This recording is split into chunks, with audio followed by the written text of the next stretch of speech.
I'm Joy. Before I start my speech, I would like to share one real case in Taiwan in 1963.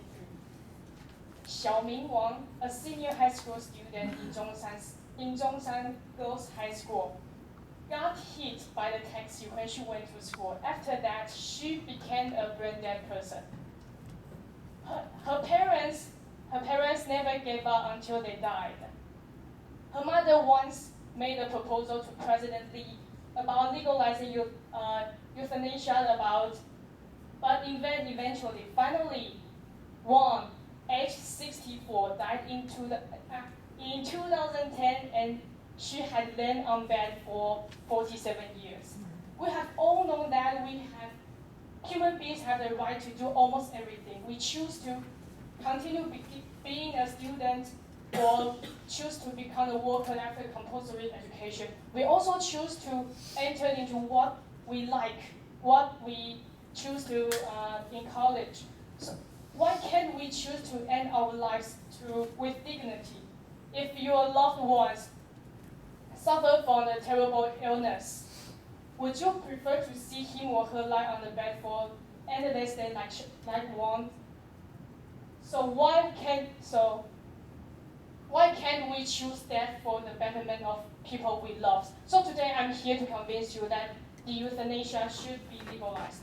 I will show you the introduction and definition, and there are some different positions among people in our society, and also other countries and Taiwan's viewpoints on this issue, and there's my conclusion. So let's begin the definition of euthanasia. Euthanasia is the act of killing someone who is very ill or very old so that they do not suffer anymore. It is regarded as peace, natural, and painless death. So, because since the issue has been discussed for many years, there are lots of reasons both for and against it. So first, some against it because they think euthanasia belittles patients' dignities. Also, it may break the rule of not killing people. So let me ask you a question. If you could choose to continue living your life but having no control over it, or even suffering from pain constantly, versus you could choose to end your life with dignity and end all miseries, which would you prefer? I prefer the latter because we live in order to contribute to the society or do something meaningful. However, if we choose to struggle for living, it would mean that we waste those medical resources and bring psychological pains to our families. So in one's case, what meaningful things can she do to contribute to the society while lying on bed? And next, some against it because it is likely to have slippery slope after legalizing euthanasia. It is after legalizing euthanasia, it only applies to those terminal patients, but it is easy to be adapted to meet the needs of those non-terminal patients. Also, some may think doctors will misuse this measure because of their possibility. Some may think doctors would not do their best to cure those patients with chronic disease. However, I think we shouldn't deny an issue because something might happen in the future. To look positively, these concerns may never happen. Moreover, euthanasia is the best choice that doctors would conduct on patients. Last but not least, some against it because the role of doctor may be confused. Doctors used to cure patients, but it doesn't match this traditional image when doctors conduct euthanasia. As I mentioned before, what we should believe and expect is that doctors will do their best to save all lives and only follow ethics standard of experience of their professions. So the role of doctors would be confused after legalizing euthanasia. Also, yes. So all in all, I think letting patients die peacefully is much better than struggling your life.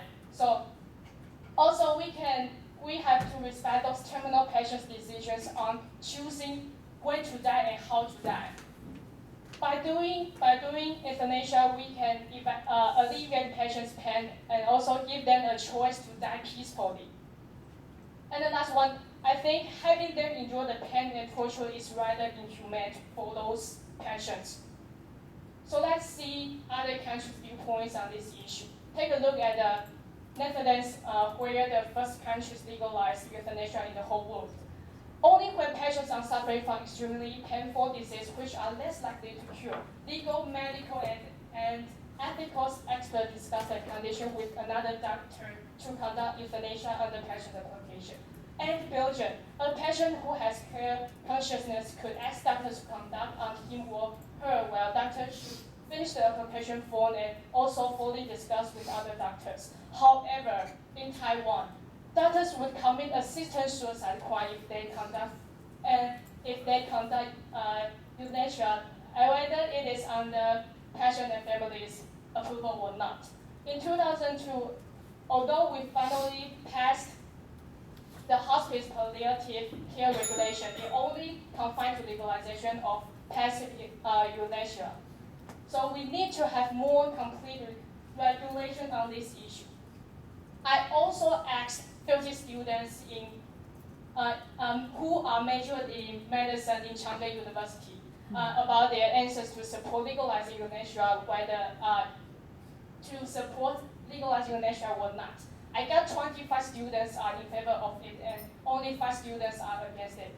So these students are the doctors in our future, so the result exactly show their concerns about this issue, so we cannot be quiet on this issue anymore. So here's my conclusion. I have 4 points about the importance of euthanasia that I want to share with you. The first one is help those we love alleviate the pain is very important. And give patients dignity to leave the world peacefully. And by doing so, we can lighten social health burden and also relieve the heavy burden of patients' families. So thank you. This is my reference. Thank you.